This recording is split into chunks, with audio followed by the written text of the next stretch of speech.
Sejam bem-vindos a mais uma palestra na Fraternal.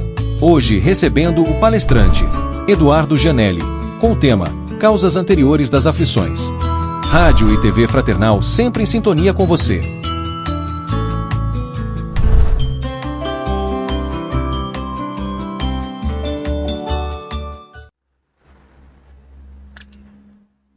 Olá, amigos e amigas da Fraternal. Um prazer, mais uma vez, estar com vocês, sempre divulgando a nossa doutrina espírita. Emmanuel sempre nos ensinou que a doutrina espírita nos pede uma espécie de caridade, a caridade da sua divulgação. E hoje eu estou aqui com vocês para falar de um tema importante, desta vez contido no Evangelho segundo o Espiritismo. Trouxe uma apresentação para que nós possamos aprendermos juntos, lembrando do professor Herculano Pires, que diz que não existe aprendizado, doutorado ou professorado de Espiritismo no planeta Terra. O professorado de Espiritismo se dá no plano espiritual, então todos nós aprendemos juntos. Vamos lá então, sem perder tempo, para a nossa apresentação de hoje. Bom, agora eu vou fazer uma pequena introdução daquilo que nós vamos falar hoje, lembrando o agrupamento sequencial de capítulos do Evangelho segundo o Espiritismo, de várias virtudes que Kardec tinha. Além de ser professor, ele era pedagogo. E, como ninguém, ele sempre colocou os temas, tanto no Livro dos Espíritos, numa sequência maravilhosa, ou também no Evangelho segundo o Espiritismo, está aí na tela, para que nós pudéssemos aprender da melhor forma. Então, tem aí o agrupamento sequencial de capítulos, onde ele faz um prefácio, depois uma introdução, e depois ele toma os primeiros capítulos até o capítulo 4 como as premissas para poder entender o que vem pela frente, e aí sim, ele começa as bem-aventuranças no capítulo 5, o capítulo 5 que é Bem-aventurados os aflitos, que é o que nós vamos falar hoje, num subtema desse capítulo 5. Depois deste capítulo, que é o segundo capítulo mais longo do Evangelho, como nós vamos ver, ele vem e nos traz aí, de novo, a tela do agrupamento sequencial. Ele traz a questão de como podemos sair, seria no capítulo 6, e de que maneira nós fazemos isso, com o Cristo Consolador. Então, depois de Bem-aventurados os aflitos, que é um capítulo muito extenso, traz bastante atenção para nós e uma certa pressão também, porque expõe muito das nossas dificuldades. Ele nos coloca diante do Cristo Consolador, que nos traz um refrigério muito grande. E Jesus é o caminho, a verdade e a vida, e ninguém vai ao Pai senão por Ele. E depois disso, voltando à tela aí do agrupamento sequencial, Kardec traz aí o ideal a atingir nas demais bem-aventuranças. Então ele vai varrer: os bem-aventurados são os pobres de espírito, ou seja, os humildes, os puros de coração na sequência, os mansos e pacíficos, para concluir aí com os misericordiosos. Depois que ele varre todas essas bem-aventuranças, ele dá início a uma outra parte do Evangelho, como amar o próximo a si mesmo, e aí sim, amar os inimigos também, para chegar lá no ápice do Evangelho, que é no capítulo 15, que é o maior capítulo do Evangelho, que é fora da caridade não há salvação.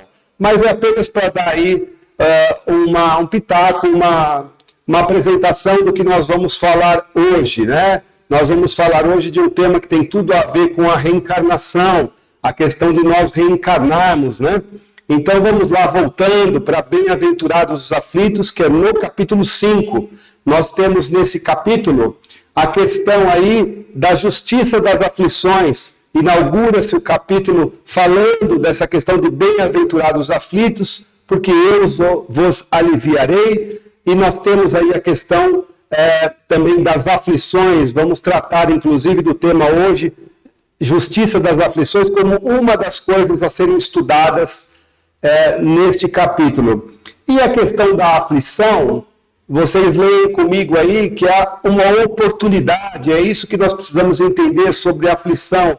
Nós temos aí um passado para resgatar e um futuro para que nós planejemos através do nosso presente. E tem aí esse nosso irmão que trouxe através de um mentor uma frase que eu gosto muito: uma nova encarnação é sempre oportunidade única para as conquistas de novos aprendizados e para resgate de nossos débitos. Então nós temos que entender aí o conceito de aflição. A palavra às vezes já leva uma conotação pesada, mas não é isso. As aflições são oportunidades que, se nós nos prepararmos bem, nós vamos passar por ela. Eu já estive aqui falando em outra oportunidade da porta estreita. A porta estreita, ela pede um esforço, então aquele que escolhe fazer os esforços para passar diante da porta estreita não tem maiores problemas. A mesma coisa acontece com as aflições, que nós não percamos as oportunidades da vida que estão diante de nós.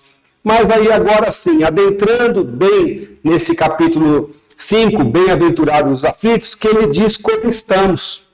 Então, como eu disse anteriormente, na parte do Evangelho, ele possui aí 9 itens para serem estudados, ou seja, o segundo maior capítulo do Evangelho, só perdendo lá para o capítulo 15. Trata-se muito do sentido da dor, do sofrimento, que é uma questão opcional, e das provas da vida. Nós também vamos falar das provas da vida. E tem os trechos famosos, está aí escrito, a justiça das aflições. Então as aflições não são injustas, né? Por que sofremos? E lembrando sempre da questão do sofrer. Sofrer não necessariamente significa sofrimento. Muitas vezes nós entendemos sofrer como passar pela situação, não necessariamente o sofrimento como a gente tem na linguagem aí cotidiana. Eu já disse isso aqui também, quando nós estamos num dia bonito, num dia ensolarado, nós sofremos a ação da luz do sol. Isso não significa um sofrimento. Então, sofrer para a doutrina espírita é estar sujeito a, assim como nós estamos aqui na Terra, estamos sujeitos à força da gravidade e a outras coisas que existem, não necessariamente isto é um sofrimento, né? Então nós vamos tratar disso também hoje. E o capítulo abre com a questão da bem-aventurança, que é bem-aventurados os aflitos, depois ele vai estudar as causas atuais das aflições. O que seriam as causas atuais? Aquelas que nós passamos nesta encarnação, na presente encarnação. Mas o enfoque hoje é para as causas anteriores das aflições, aquelas que não estão presentes nesta vida. Nós vamos ver isso.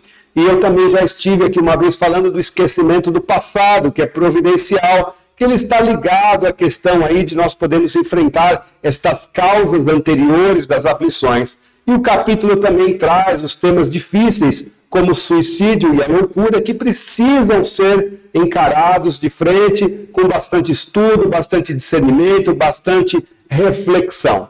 Mas fica a pergunta, por que sofremos? É a questão que está justamente no capítulo 5 do Evangelho, bem-aventurado os aflitos. Como eu disse antes, nós vamos falar muito das aflições, e aflições no sentido de oportunidades. Então, as causas dessas aflições, elas estão ou na vida presente, ou em vidas passadas. Vejam que é no plural. Vidas passadas, não vida passada.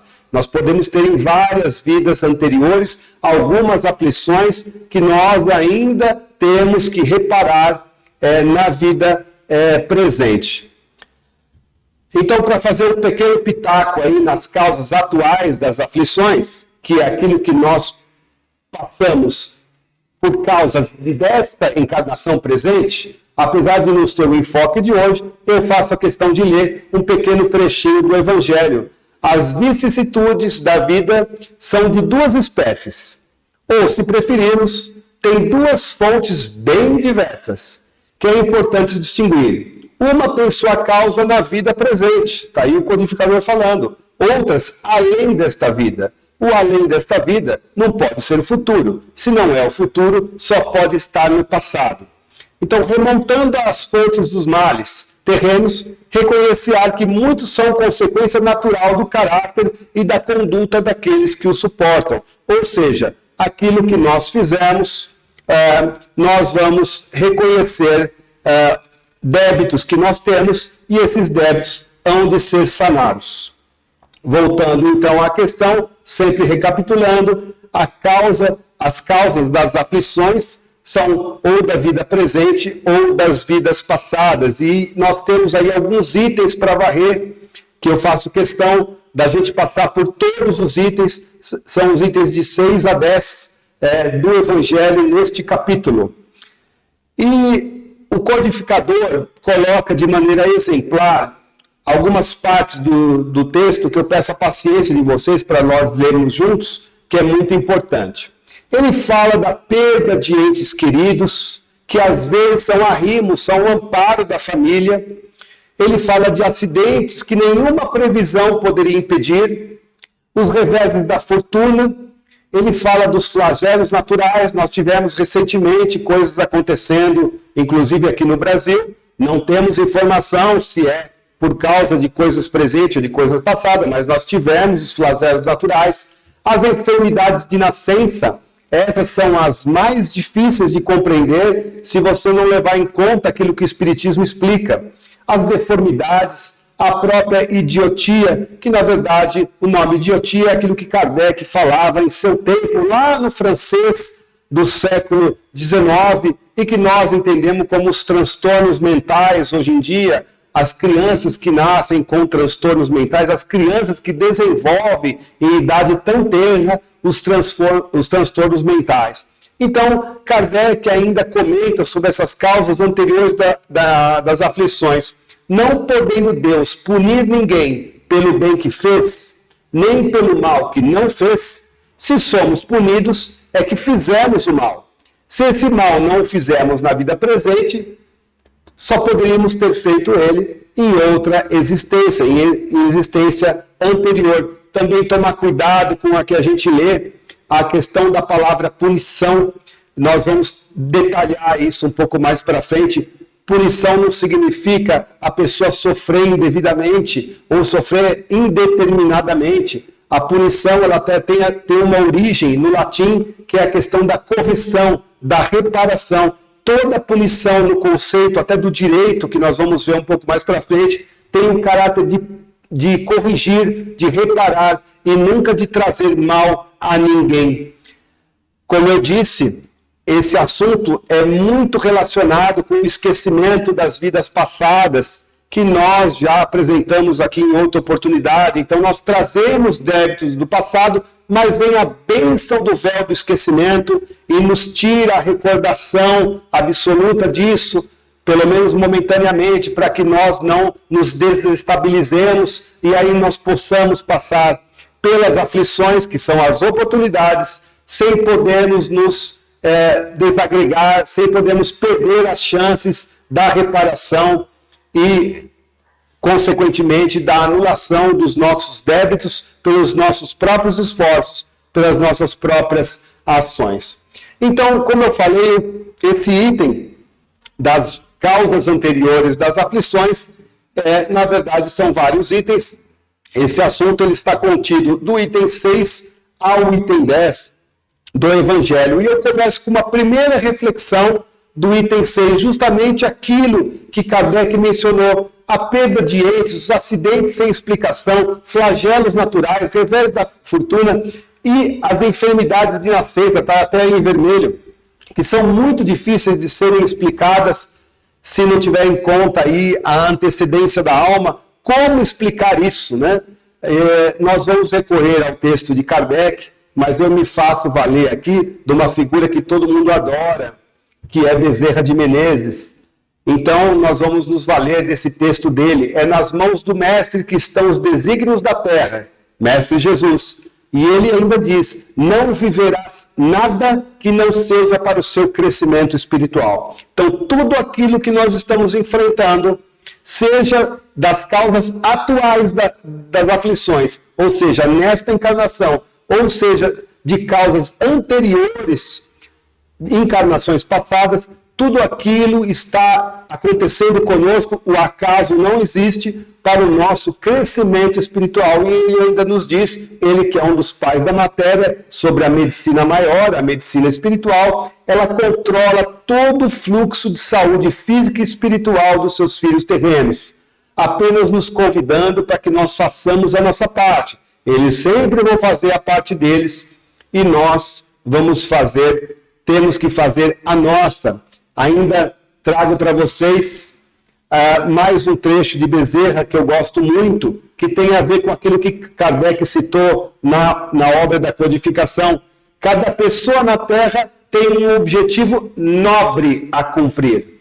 Não existe, aos olhos da divindade, pessoas que são menos ou mais importantes. Desde as pessoas mais simples até as pessoas que governam nações, todas essas pessoas têm um objetivo nobre a cumprir. A nobreza do seu objetivo a cumprir está relacionada com o seu grau evolutivo. Ele é seu individual, então ele é nobre porque ele é para você. Então Bezerra fala do bêbado jogado na calçada, do mendigo sem juízo, da pessoa drogada na sarjeta, ele fala até do velhinho abandonado num asilo, ele fala da mulher prostituída que ninguém dá valor. Todos esses têm uma missão na Terra e uma finalidade, pois se não tivesse, já não estariam mais aqui. É Bezerra falando, a gente respeita muito aquilo que Bezerra nos traz, mas quem não se contenta com apenas os dizeres de Bezerra, nós temos aí Kardec nos pontuando a partir daquilo que ele trouxe do Espírito de verdade.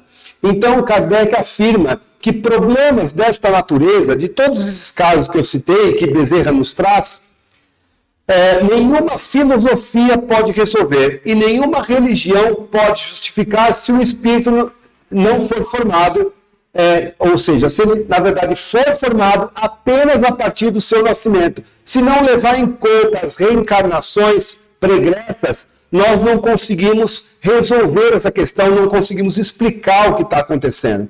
E quando nós estudamos as causas atuais das aflições, que está no capítulo Bem-aventurados aflitos, porém, entes anteriores a este que nós estamos estudando agora, que na verdade é o item 4, estudando as causas atuais, nos leva justamente à resposta para esta condição, que é nas causas anteriores das aflições, que estão algumas coisas que nós estamos passando e que nós precisamos enfrentar. Lembra da palavra oportunidade, para nós resgatarmos o passado e construirmos o nosso futuro. Então, se nós fizermos uma revisão, analisando a encarnação presente, e nós não encontrarmos nenhum motivo que justifique as situações que nós estamos enfrentando, determinadas situações, é claro que não são todas, e considerando que Deus é justo, gravem isso, que está até em vermelho, Deus é justo. Por que é colocado assim? Nós vamos falar já sobre essas frases que nós estamos considerando que Deus é justo,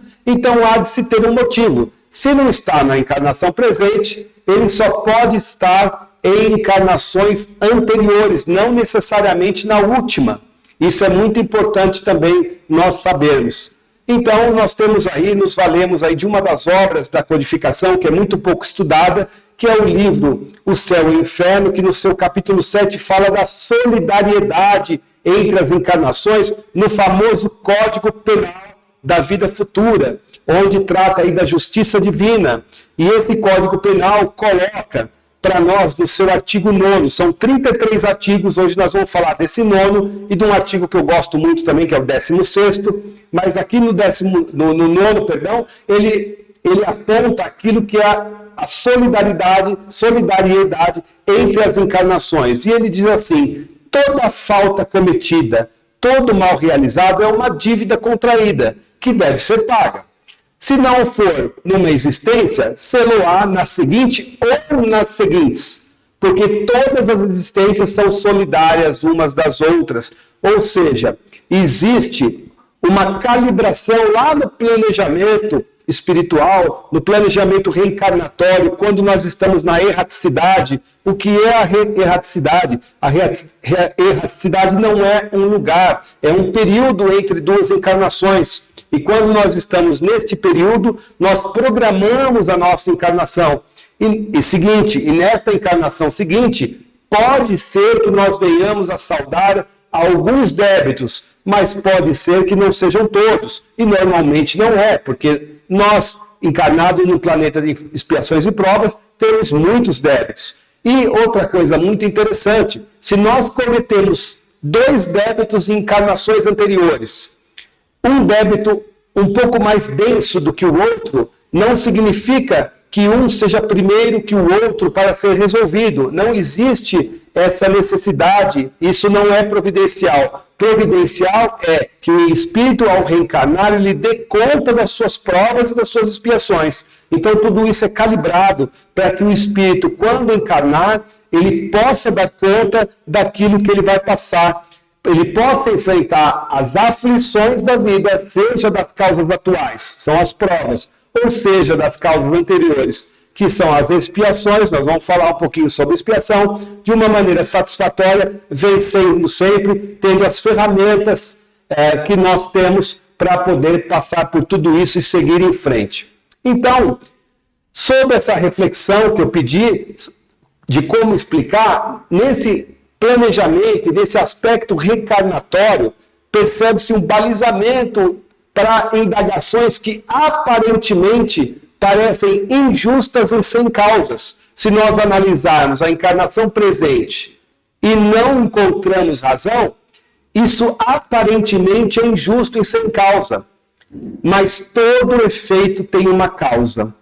Eu falei lá atrás que Deus é justo e todo efeito tem uma causa. Seria isso um axioma? O que seria axioma? Então vamos lá. Axioma, nós vamos falar um pouquinho disso hoje, é uma evidência cuja comprovação é dispensável por ser óbvia. Um princípio evidente por si mesmo. Então, para falar um pouquinho sobre todo efeito tem uma causa, Deus é justo, nós vamos explicar um pouquinho a questão do axioma, que vem lá do grego e da filosofia. Axioma é a palavra grega. Nós não temos obrigação de saber o grego, mas nós temos a nossa palavra na língua portuguesa e é muito bonita, a palavra verdade. Então, quando nós lermos a palavra axioma, basta nós trocarmos pela nossa palavra da língua portuguesa verdade. Então, o axioma, ou a verdade, é uma premissa considerada necessariamente verdadeira, por razões óbvias. Ela serve de base para a gente deduzir coisas posteriormente ao que nós estamos aprendendo. E, às vezes, ela surge da nossa consciência ou da observação de fatos na natureza. Vamos ver os exemplos? Kardec utiliza alguns axiomas. Ele faz desenvolvimento de raciocínios e ele também faz deduções na construção da ciência espírita. Kardec faz muito uso, ele que era o pedagogo por excelência, ele fazia muito uso da questão do axioma, que é aquilo que é a verdade e dispensa comprovação por ser óbvio.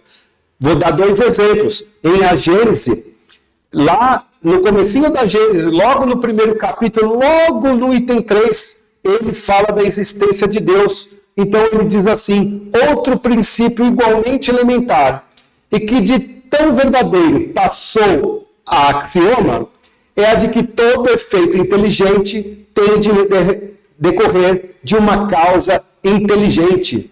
Num axioma que aplicais às vossas ciências, não há efeito sem causa. Procurai a causa de tudo, o que não é obra do homem, e a vossa razão responderá. Nós temos isso quando nós olhamos a natureza, quando nós olhamos para o céu, quer seja ainda de dia, que nós vemos todas as belezas do reino mineral, vegetal, animal e até do hominal, nós temos. Então, no Livro dos Espíritos, também lá no comecinho, na questão número 4, é dito: a prova da existência de Deus está no axioma, não há efeito sem causa. Tudo que não é obra do homem é obra de Deus. E ainda Kardec complementa nessa questão número 4, onde se pode encontrar a prova da existência de Deus. Não há efeito sem causa, o axioma que ele usa. Procurai a causa de tudo que não é obra do homem, e a vossa razão responderá, como eu já tinha falado antes, que ele repete em A Gênese. Então, percebam que Kardec faz uso desses axiomas para poder desenvolver a ciência espírita e a filosofia. E ele ainda pede, né? Lance os olhos sobre a obra da criação.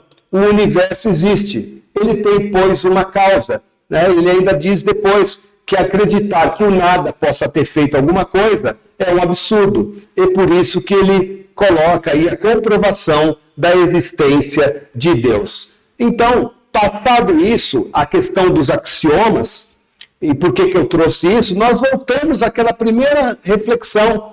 Como explicar todas essas coisas que ocorrem conosco, e inclusive aquelas mais difíceis, que são as enfermidades de nascença. E ele fala que nenhuma filosofia e religião pode justificar, como eu disse. Então, Kardec fecha esse item 6 admitindo-se um Deus justo. Isso é um axioma. Toda causa também há de ser justa, colocando aí uma relação perfeita entre efeito e causa, o entrelaçamento e unidade na construção da doutrina espírita e trazendo todas as questões da reencarnação, da justiça divina e da misericórdia divina. Ele fala no final do trecho duas frases maravilhosas. O homem, pois, nem sempre é punido, ou punido completamente na sua existência atual, mas não escapa nunca às consequências de suas faltas. E mais para frente, ele diz aquilo que ele deduz através de assumir axiomas, assumir verdades. O infortúnio, ou seja, aquilo que nós estamos passando, que à primeira vista parece imerecido, tem a sua razão de ser. E aquele que se encontra em sofrimento, ou seja, passando por alguma coisa, pode sempre dizer: perdoa-me, Senhor, porque pequei. É onde o homem precisa ter a humildade de confiar de que se ele está passando por alguma coisa, admitindo-se que Deus é justo, como axioma ou como verdade, e sabendo que todo efeito vem de uma causa, e lembrando que se nós não encontramos a razão na encarnação presente, só pode estar em uma das encarnações passadas, nós tenhamos humildade para que nós peçamos a Deus o perdão das nossas faltas, mas não basta só também pedir o perdão, temos que reparar os erros com ações, que é o que nós vamos ver mais para frente.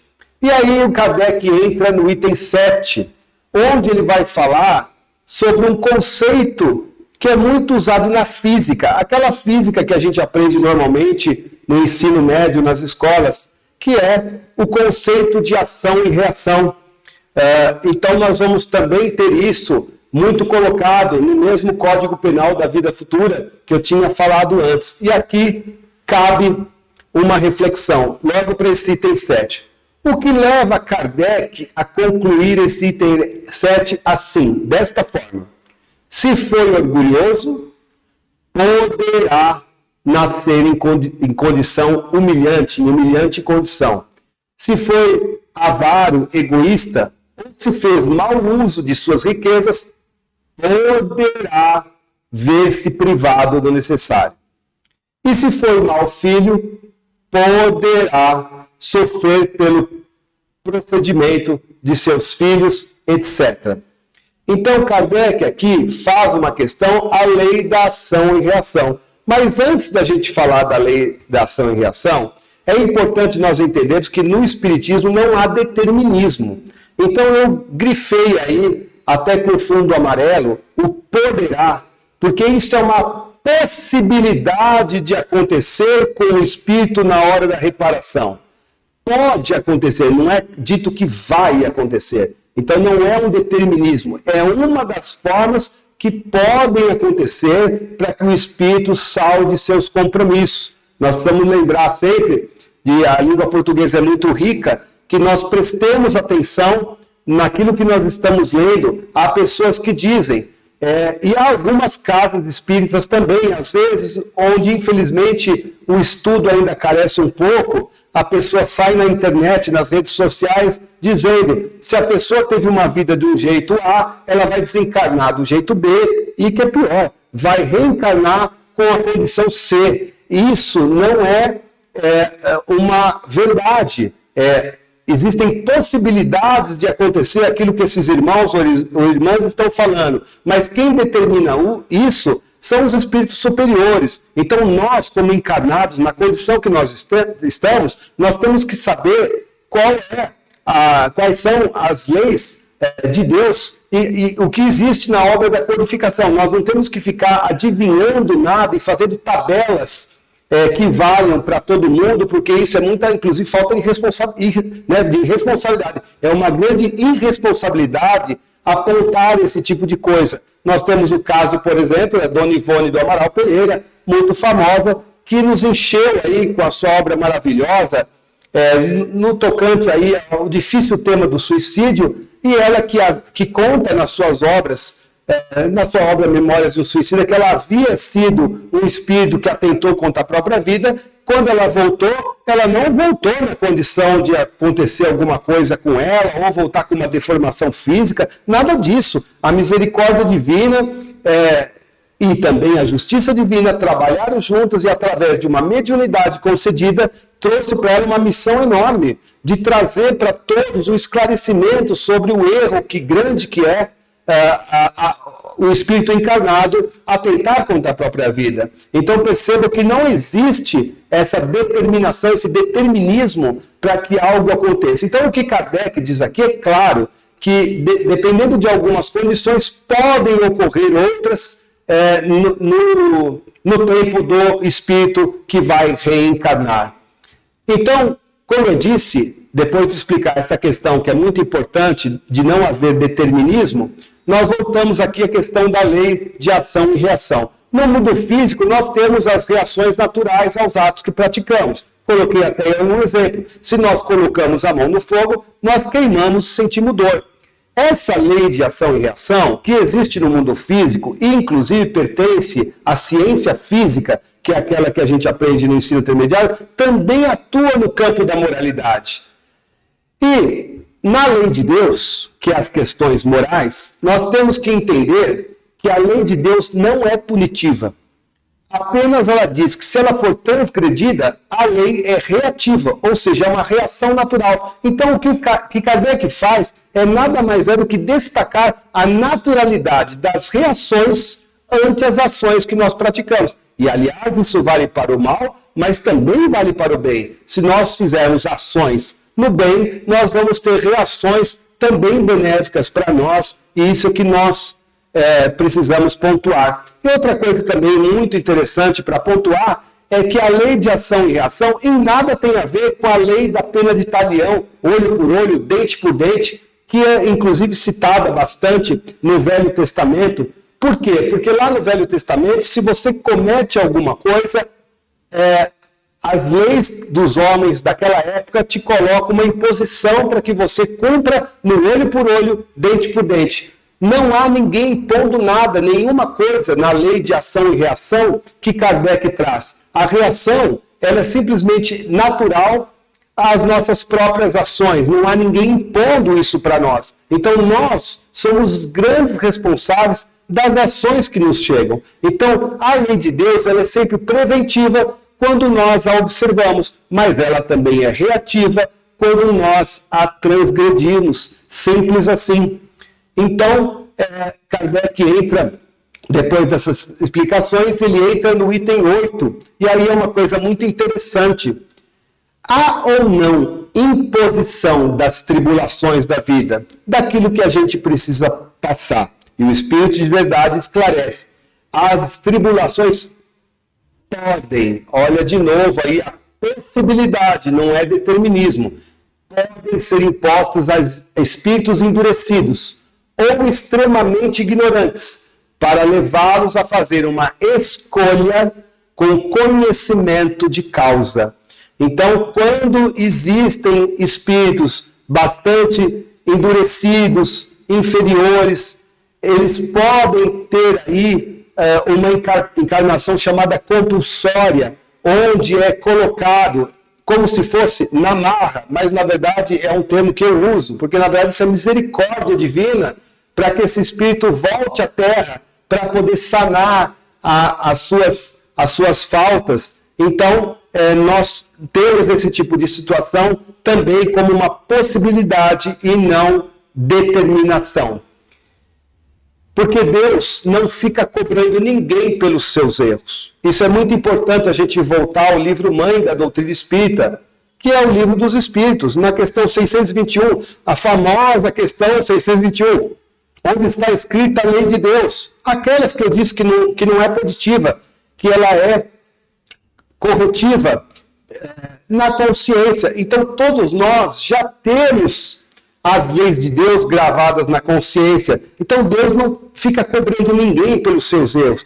A nossa própria mente, a nossa própria psique, aqui mesmo quando nós estamos encarnados, quando nós nos desdobramos pelo sono, ou quando nós vamos para o mundo espiritual, estamos naquele período chamado de erraticidade, a mente que está no espírito está sempre cobrando nós para que nós nos corrijamos, porque lá estão as leis de Deus gravadas na consciência. Mas eu não respondi ainda a questão, há ou não imposição das tribulações? Falamos lá dos espíritos endurecidos e vamos falar agora dos espíritos penitentes. Quais são os espíritos penitentes? Aqueles obedientes, aqueles que reconhecem seus erros. Então, o Espírito de Verdade diz que os espíritos penitentes, porém, desejosos de reparar o mal que hajam feito e de proceder melhor, esses as escolhem livremente. Então, nós temos sim o livre-arbítrio para escolhermos dentro aí de um gênero que é exposto para nós, daqui a pouco nós vamos falar sobre esse gênero, aquilo que nós vamos passar para virmos por uma nova encarnação. Por isso que não há causa sem o efeito, né? O efeito sem a causa. A causa está em vida passada, onde nós falhamos, e no plano espiritual nós temos isso muito claro, e nós pedimos, muitas vezes imploramos para reencarnar, penitentes que somos lá, depois de um tempo de aprendizado, desejosos de reparar o mal. Esse é o ponto-chave que existe para todos nós. Todos nós, no plano espiritual, somos desejosos de reparar o mal que fizemos. Então, a imposição, na verdade, é consequência da ação livremente escolhida. É aquela ação e reação que eu expliquei agora há pouco. Então, como eu tive a liberdade de errar, eu também tenho que sofrer. Sofrer no sentido de estar sujeito às consequências do meu erro. Aliás, isso é muito justo, é justiça divina aqui para nós. Então, num processo educativo, jamais punitivo. Deus é bom, Deus é justo. Outro axioma que eu coloquei lá no passado, no começo da apresentação. Então, nós temos essa questão toda desta imposição como sendo aquilo que é colocado por nós mesmos, reações ante as ações que tivemos. Todos nós sabíamos disso, mas aí vem o esquecimento do passado e nós estamos diante de um processo de correção educativo, jamais punitivo. E Kardec faz um comentário sobre essa imposição, que eu disse agora há pouco, que se dá lá no plano espiritual. Então Kardec comenta isso lá no Livro dos Espíritos, na questão 399. Chegando lá à erraticidade, aquele período entre duas encarnações, o espírito escolhe por si mesmo as provas a quais deseja submeter-se, para apressar o seu adiantamento, ou seja, ele escolhe o gênero de existência que acredita mais apropriado a lhe fornecer os meios. E as provas são sempre relacionadas com as faltas que deve expiar. Expiar no sentido de reparar. Se nelas ele triunfa, ele se eleva. Se sucumbe, ou seja, se ele falha, tem de recomeçar. Nada mais justo. Então é justamente o fecho que Kardec dá nessa questão 399 do Livro dos Espíritos, em sintonia com aquilo que foi apresentado neste item 8 do capítulo 5 do Evangelho segundo o Espiritismo. Mas vamos lá. Fechando esse item 8, então, há ou não imposição das tribulações? Então, via de regra, os espíritos escolhem os sofrimentos que devem passar e o gênero que deve se submeter, como uma forma de acelerar o seu processo educacional. Como eu disse, no plano espiritual, o espírito tem a ânsia por reparar. E reparar os erros do passado faz parte do seu processo educacional, do progresso do espírito. No plano espiritual, nós não temos mais o cérebro bloqueando, fazendo aquilo que os psicólogos aqui na Terra chamam de autossabotagem. Lá o espírito goza de uma liberdade muito grande, a depender do grau que ele está. E ele tem lá as dores morais. As dores morais o invade todo o tempo, ninguém dorme lá normalmente. Então nós temos lá isso tudo afligindo a nós e nós pleiteamos a reencarnação para podermos reparar os males, né? Chico ainda dizia, a condição mais aflitiva do espírito quando adentra no plano espiritual é a consciência do tempo perdido. Então nós ficamos muito aflitos quando nós reconhecemos que tivemos várias falhas na encarnação anterior e que nós agora precisamos reparar isso, pedindo a misericórdia de Deus que nós possamos expiar. O que é expiar? É voltar à carne para poder reparar. E, além dos casos que eu disse são os casos normais, temos os casos extremos, que há a imposição das provas para observar a lei do progresso, porque a lei do progresso ela é única, ela vale para todos nós, seja para aqueles espíritos penitentes, aqueles respeitosos, que reconhecem seus erros, ou para esses casos extremos, onde há a imposição das provas. As leis de Deus são iguais para todos, independente do nível que o espírito se encontra. Então, todos nós temos a competência de escolher as provas, porque o espírito goza sempre do seu livre-arbítrio. O livre-arbítrio dado ao homem, por isso que não há determinismo, sempre acompanha o espírito em todo o progresso dele, em todos os planos, nos dois mundos, seja aqui ou seja no plano espiritual. E aí ele vai receber lições e aquelas leis de Deus gravadas na consciência vai fazer, junto às dores morais, que ele peça, por misericórdia de Deus, as oportunidades novas para poder sanar seus débitos passados. Mas quem afirma isso? O Livro dos Espíritos, questão 258. O Livro dos Espíritos é sempre a base da doutrina espírita. No estado errante, ou seja, lá na erraticidade, antes da nova existência corpórea, o espírito tem consciência e previsão do que vai lhe acontecer durante a vida? Ele mesmo escolhe o gênero das provas que deseja sofrer, ou seja, deseja estar sujeito. Nisso consiste o seu livre-arbítrio. Então está aqui o texto fiel de Kardec, justamente comprovando o que o Espírito de Verdade traz aí em vermelho. É o Espírito de Verdade que responde para Kardec, sempre no Livro dos Espíritos. E aí, entre os dois últimos itens que eu fundi num só, onde Kardec aborda questões sobre as provas e expiações. Nós falamos aí das causas atuais, as provas inéditas na vida, ou as expiações que seriam as coisas do passado. Então, para fins didáticos, para facilitar o entendimento, nós vamos considerar as expiações atreladas a elementos consequenciais, ou seja, é consequência de erros do passado. E as provas, elas são atreladas a elementos de voluntariedade. Eu escolho o gênero de provas que eu quero passar para que numa próxima encarnação eu progrida, o meu espírito progrida na senda evolutiva. Então, todas as duas eu posso escolher. Tanto provas como expiações, eu tenho uma certa liberdade de escolher. As provas são escolhidas voluntariamente, visando um crescimento. Mas e as expiações? As expiações têm suas particularidades, né? Então nós vamos falar um pouquinho agora sobre expiação, ou o verbo expiar.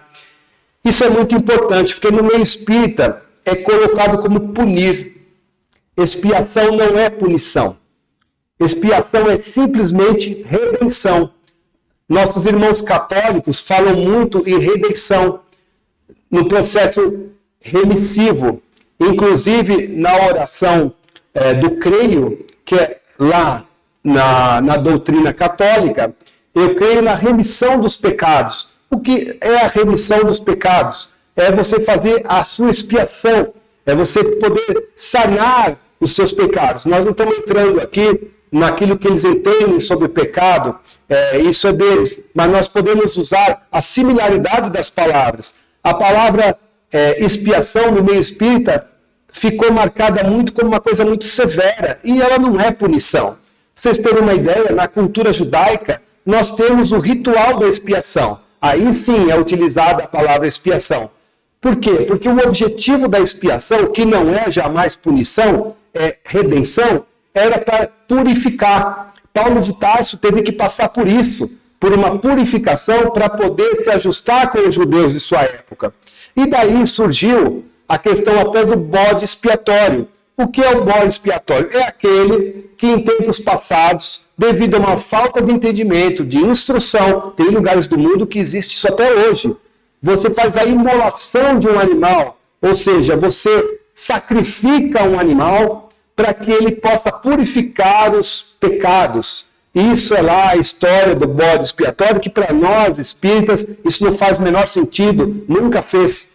Mas o importante de nós gravarmos é que a expiação, seja na doutrina espírita, seja na remissão dos nossos irmãos católicos, ou seja até no ritual de expiação que os judeus praticavam e praticam até hoje, tem sempre uma finalidade que não é punição, é remissão, é a questão da purificação, de nós sanarmos as nossas faltas. Isso é comum a toda a doutrina séria.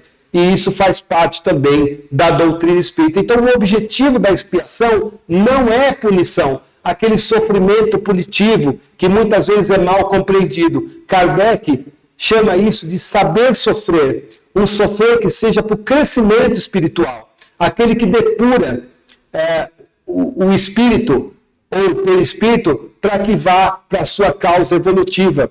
Emmanuel ainda chama a atenção: vós sofreis, mas sofreis em vão, porque existe o bem sofrer e o mal sofrer. O mal sofrer é aquele sofrimento coloquial que todo mundo conhece, mas o bem sofrer é aquele de passar por uma situação que vai levar a um crescimento espiritual, muitas vezes através de esforços, e os esforços exigem algumas coisas, para nós passarmos pela porta estreita, assunto que nós já falamos aqui em outra oportunidade. Então, resumindo, em nossa evolução sem fim, as coisas que têm caráter expiatório, eu tenho que escolher dentro de um rol de possibilidades, um rol de consequências daquilo que foi feito. Não é uma liberdade total, mas eu ainda posso escolher dentro de um rol para reparar o meu passado. E quando é provacional, quando é de caráter provacional, eu também escolho com o aspecto de crescimento, levando o meu espírito para o futuro aí adiante que nos espera. Aí tem um outro item que é colocado no próprio item 10 como uma prova expiatória. Não devemos nos preocupar muito com, às vezes, um nome que é muito difícil. A verdade é que eu posso falhar ou falir no processo provacional. Eu falho na prova e numa próxima oportunidade ela se torna uma expiação. Mas eu também posso falhar ou falir no processo expiatório. Então, é como aquele aluno que repetiu 3, 4 vezes a mesma série na escola. Ele falha algumas vezes e ele vai ter que repetir isso até sanar as suas faltas, no caso lá, as suas notas, e poder ser aprovado com uma série seguinte. Vale a mesma coisa na justiça de Deus. Não é porque nós estamos em expiação que nós não estamos com compromisso, muito pelo contrário.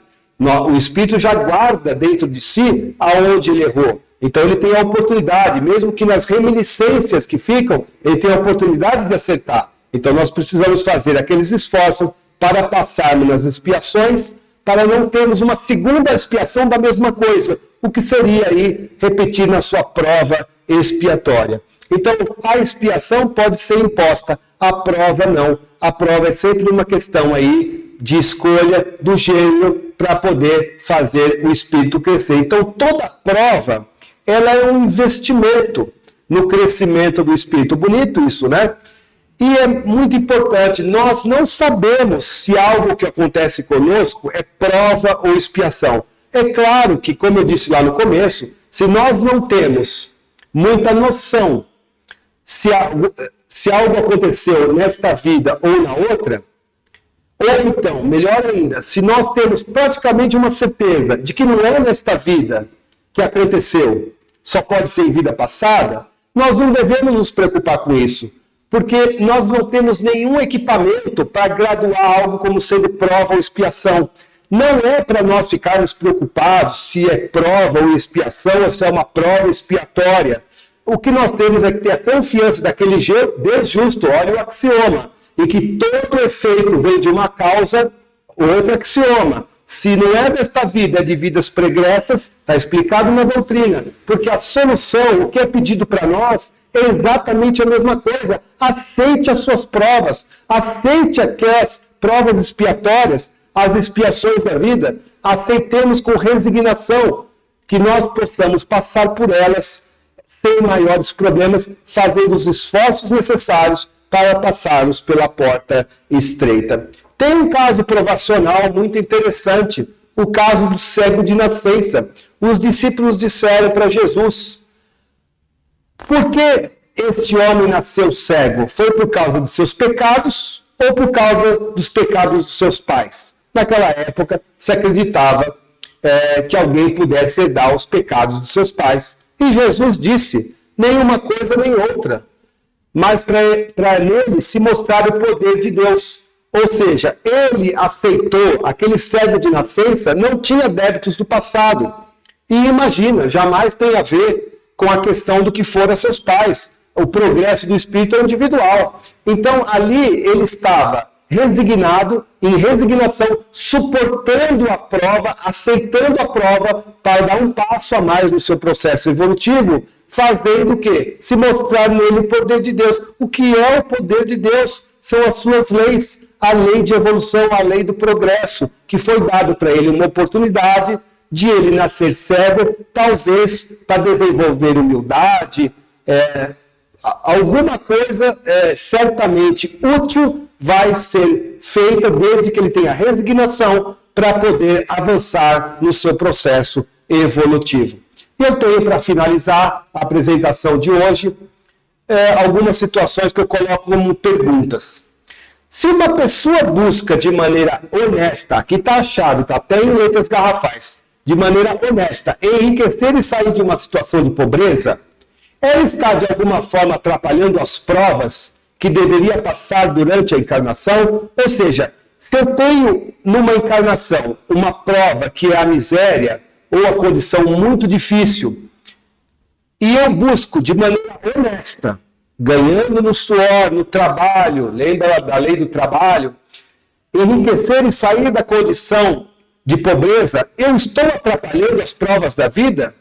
De jeito nenhum. As provas e expiações da vida não são inexoráveis, ou seja, inflexíveis.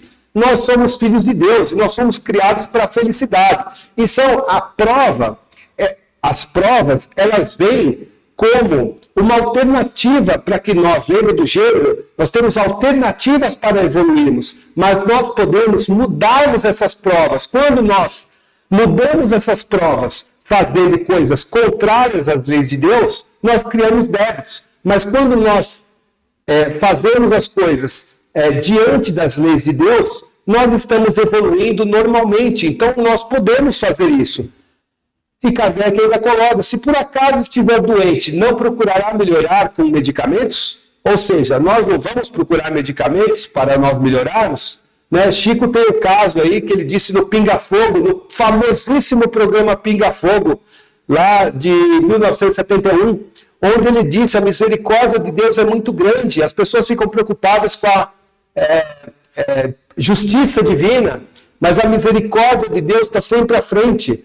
Então ele diz lá o caso do analgésico. Se Deus não quisesse que nós nos aliviássemos das nossas dores, ele não teria permitido que o homem descobrisse o analgésico. E também tem um caso lá de uma pessoa que chegou para Chico Xavier se queixando que havia perdido o dedo. E aí Emmanuel contou para Chico que disse para essa pessoa e falou para ela: olha, a programação, o planejamento era você perder o braço. Mas você fez tanto bem nessa vida que eles refizeram as contas e, ao invés de você perder o braço ou a mão, ficou apenas a perda de um dedo. Pelo bem que você fez, o bem que se faz anula o mal que se fez. Então, as provas e expiações da vida não são inexoráveis. Nós somos filhos de Deus, fomos criados para a felicidade e nós temos, sim, todas as ferramentas para que nós aliviemos as nossas provas, sempre praticando coisas honestas e trabalhando diante das leis de Deus. Se nós sempre estivermos caminhando naquilo que nos aproxima de Deus, fazendo aquela pergunta maravilhosa: o que Jesus faria em meu lugar? Nós vamos estar sempre acertando e nós vamos estar, inclusive, encurtando as nossas provas e talvez nos seja concedido até novas provas, até em meados mesmo da própria encarnação. Uma outra pergunta: Se as provas são escolhas do Espírito para sua depuração ou crescimento, como nós aprendemos, então nascer num país de guerra foi escolha do Espírito? Pergunta interessante, né? Às vezes algumas pessoas fazem umas perguntas que deixam a gente bastante tenso, né? Olha a pergunta: se as provas são escolha do Espírito, então nascer num país de guerra foi escolha do Espírito? Em tese, sim, mas nós precisamos colocar isso com bastante cuidado. Na questão 258, a gente leu lá que o Espírito escolhe o gênero das provas.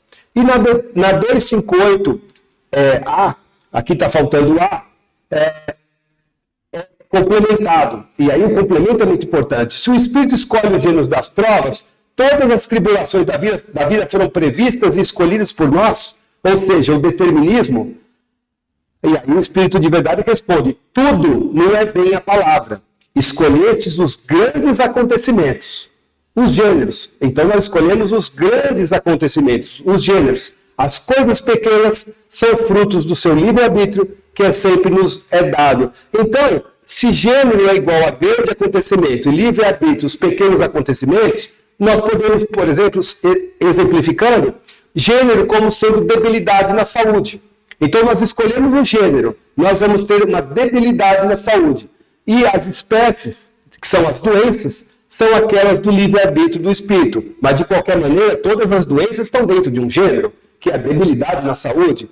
Então, ao caso da pergunta que fez a pessoa no programa ao vivo, nós temos como gênero também transtornos ou revoluções sociais num determinado país.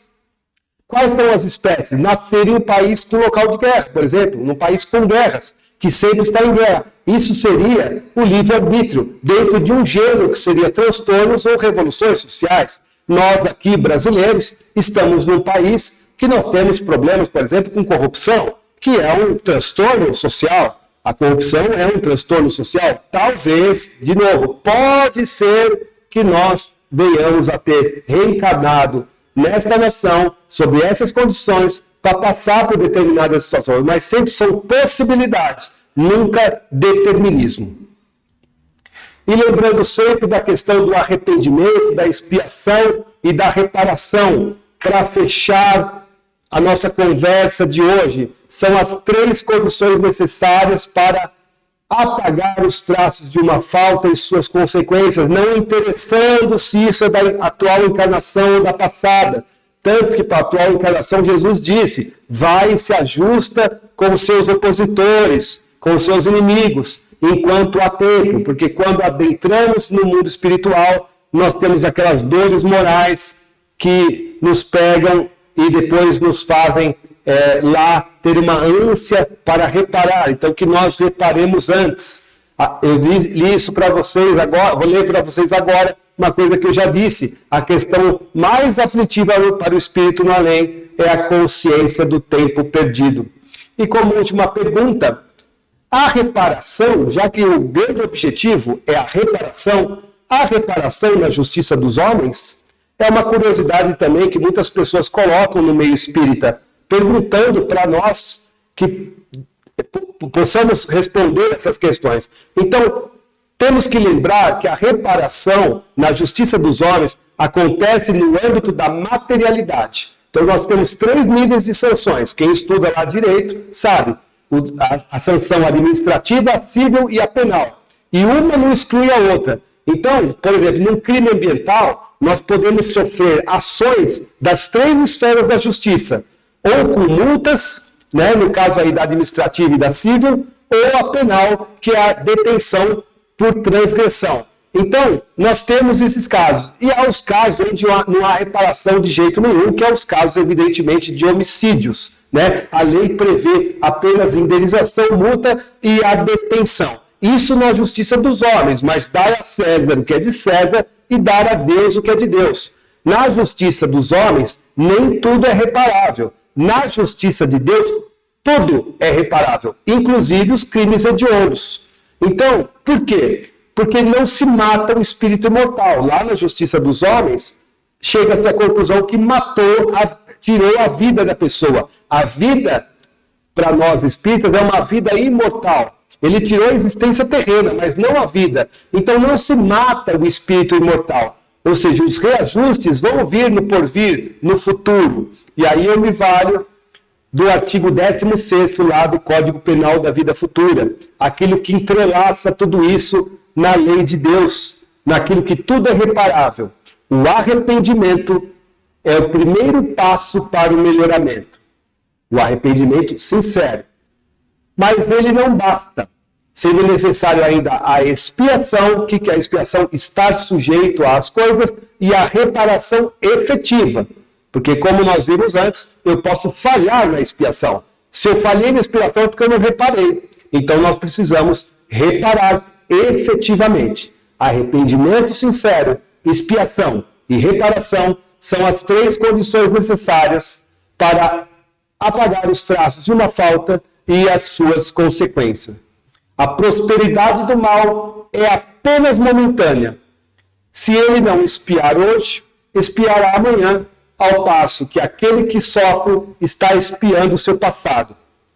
E como disse anteriormente, o infortúnio que à primeira vista parece imerecido tem sua razão de ser. Todo efeito tem uma causa.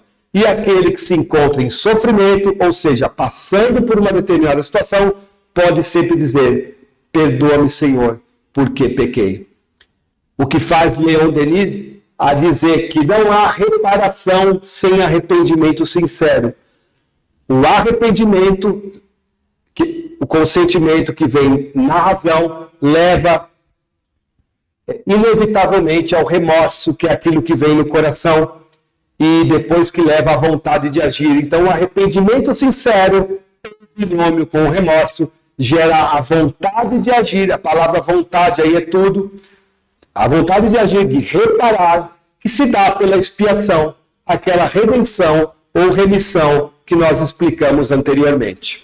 E para finalizar, para quem quiser, depois da minha despedida aqui com vocês, tem o irmão Raul Teixeira, um irmão que eu gosto muito, tem muito discernimento, um médium, um orador espírita maravilhoso.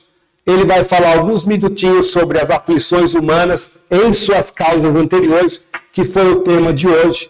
E se vocês puderem assistir o que o Raul traz, ele traz casos, ele traz situações maravilhosas para todos nós. Eu espero que vocês tenham aproveitado, nós certamente aprendemos juntos, e até uma próxima vez, oportunidade em que nós vamos estar juntos aqui na Fraternal. Um grande abraço para todos vocês. Muito obrigado.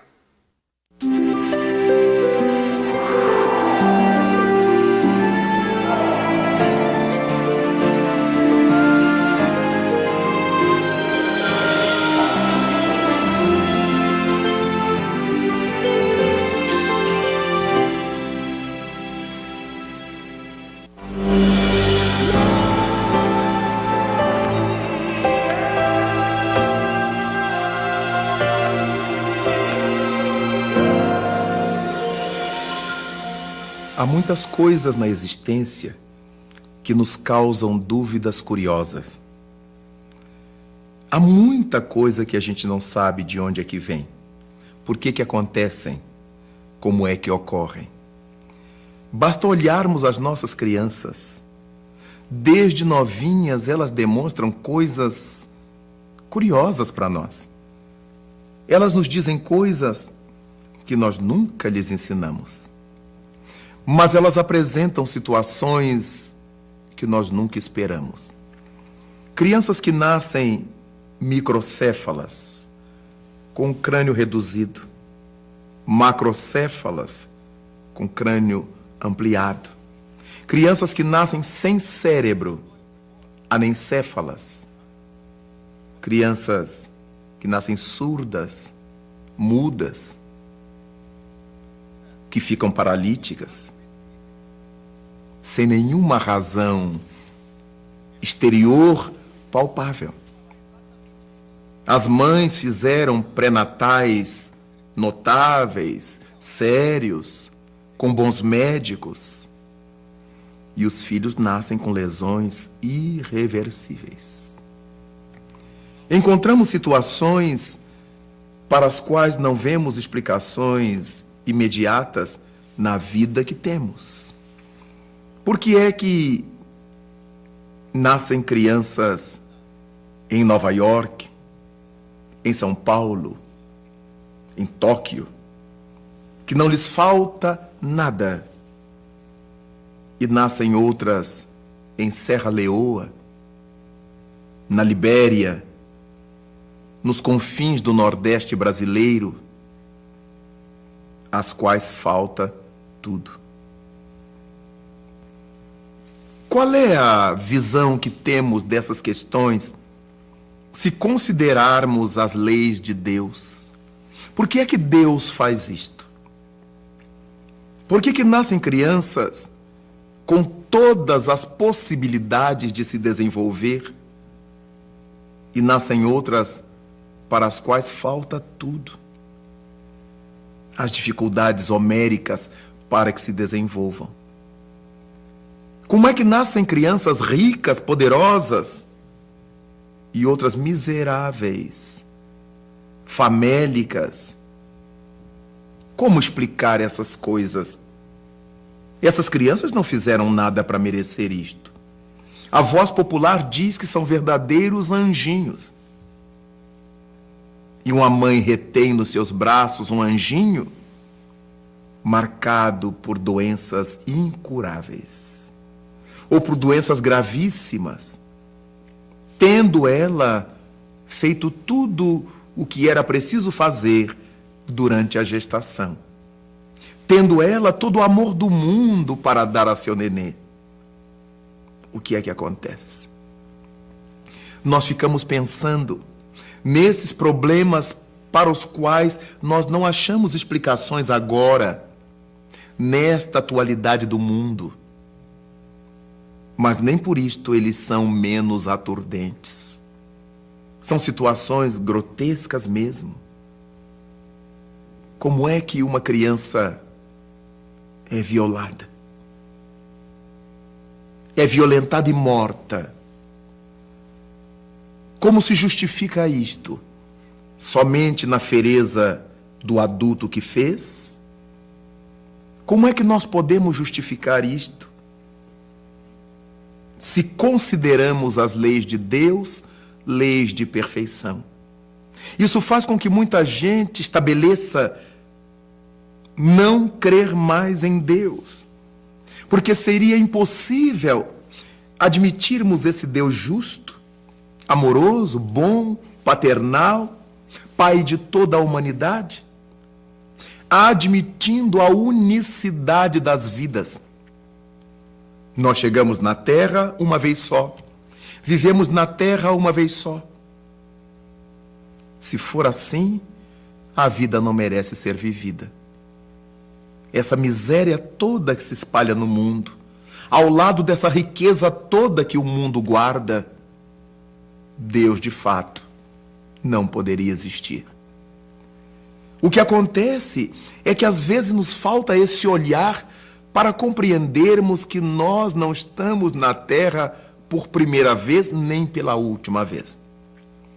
Adotar a visão milenar, reencarnacionista, não aquela que, por exemplo, tem os nossos irmãos indianos, de que um familiar pode nascer num rato, num bicho qualquer, como havia na Grécia, a ideia da metempsicose, seres humanos que podiam nascer em corpos de plantas ou de bichos. Não, não é por aí. Admitimos sim que as almas voltam para habitar a novos corpos, para viver de novo na Terra, mas em corpos humanos. E nesses corpos humanos é que elas terão que dar conta do que desarranjaram no seu passado, quando viveram em outros corpos humanos.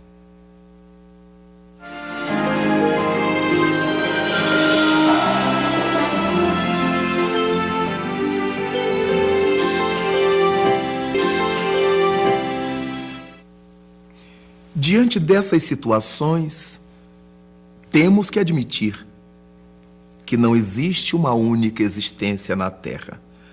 Não existe uma única vida na Terra. Afinal de contas, quando nos lembramos do texto do evangelista João, no seu capítulo 3, há uma conversa entre Jesus e o Rabi Nicodemos, quando ele diz que aquele que não nascer de novo não verá o reino dos céus. Nicodemos pergunta ao mestre Jesus como pode um homem sendo velho voltar ao ventre de sua mãe para tornar a nascer. Nicodemos tinha entendido, não tinha admitido que pudesse acontecer isto.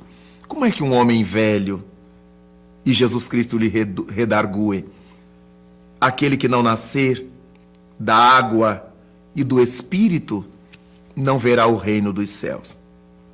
Naturalmente que ao longo das idades, já no século XX, os cientistas demonstraram que o corpo físico é um corpo de água. Demonstraram que a vida orgânica nasce no seio das águas, ainda nos tempos remotos da Terra. E nascer do Espírito é essa renovação que o corpo físico nos permite viver. Estamos num corpo físico para aprender a iluminar o Espírito, para trabalhar essa questão da alma. Então, aqueles equívocos, aqueles erros que nós perpetramos em outras vidas, em outras existências, não se apagaram.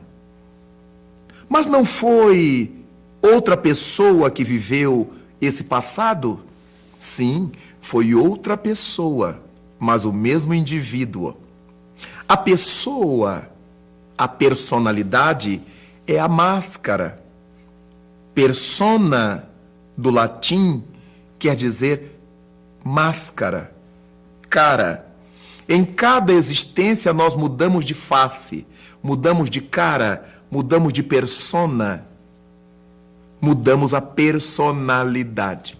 Mas é o mesmo indivíduo mudando de caras, mudando de máscaras. Quando nós trocamos de roupa, não deixamos de ser quem somos. Então, os erros que cometemos no passado voltam conosco. Estamos de roupa nova, mas a alma é a mesma. E nós temos que dar conta disto. Mas os acertos que tenhamos feito no passado também retornam conosco. É por isso que já merecemos uma sociedade com progressos. Já temos luz elétrica, já temos vacina, já temos remédio, já temos uma moradia boa. Isso tudo corresponde ao bem que já espalhamos na Terra, ao bem que já fizemos na Terra, as realidades luminosas que inauguramos na Terra. Mas os erros cometidos, os enganos perpetrados, Cristo disse: só saireis daí depois de pagardes o último quadrante, a última moeda. É importantíssimo perceber que a Terra é ao mesmo tempo uma escola, mas é também um hospital, mas é também uma cadeia, dependendo daquilo que nós estejamos fazendo aqui. Quem precisa continuar aprendizados que não foram concluídos no seu passado e está na Terra, e a Terra se lhe mostra uma escola. Quem não foi punido pela justiça no passado, foi esperto e escapou da lei, para esses, quando retornam, a Terra é a mão da justiça, é um presídio, é um cárcere. Para aqueles que criaram patologias nas vivências desorganizadas do seu passado, os que se encheram de drogas, de excessos, e infelicitaram a vida e saíram do corpo mais cedo, voltam à Terra, e a Terra para esses é um hospital. De qualquer forma, seja uma escola, seja um hospital, seja uma oficina de trabalhos, seja um presídio, a Terra é o nosso campo abençoado de oportunidades. Tudo quanto não temos explicações na atualidade, essas explicações estão no nosso passado.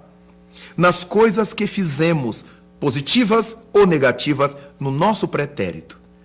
Todos nós estamos na Terra nascidos de novo, como lembrou Jesus. Quem não nascer de novo, não progride, não avança, não melhora, não tem tempo para isto. Seria terrível uma única existência. Definirmos tudo. Quem vive 100 anos na Terra não aprende tudo. Imaginemos quem nasce e morre. Quem morre jovem não aprendeu tudo, nem no mundo do intelecto, nem no campo da moral, da ética. É por isso que nós precisamos voltar a essa escola, voltar a esse cárcere, voltar a esse hospital, voltar a esse campo de aprendizados que é a Terra. Todas as questões para as quais não encontremos respostas hoje, essas respostas estão no ontem nosso pessoal ou no ontem da humanidade.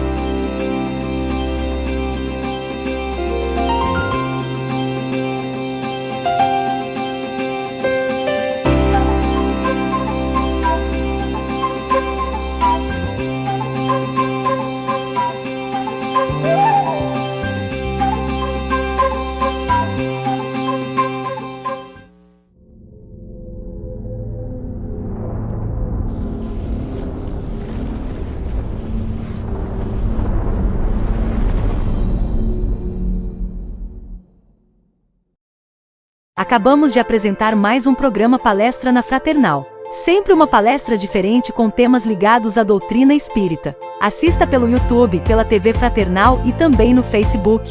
Ouça pelo aplicativo da Rádio Fraternal e pelo site fraternal.net.br. Rádio e TV Fraternal, sempre em sintonia com você.